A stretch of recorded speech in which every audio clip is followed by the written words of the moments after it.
Public universities across the state of Tennessee received a letter from State Representative John Ragan of Oak Ridge advising them to remove any references to LGBTQ plus people being a protected class under the federal Title IX law.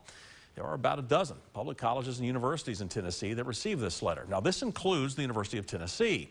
When Title IX was first signed into law in 1972, it prohibited discrimination on the basis of sex in any education program or activity that receives federal financial assistance.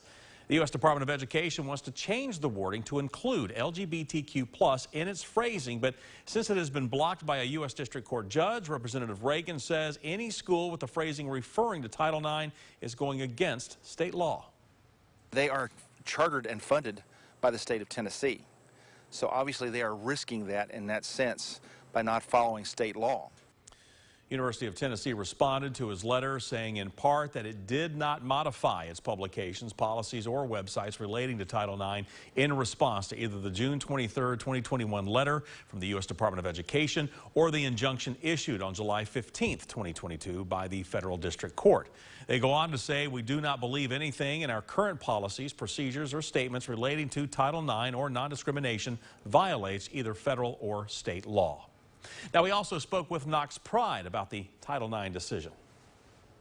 You know, I've invited these legislators to the Knox Pride Center to meet with me. I've asked for a seat at the table with them.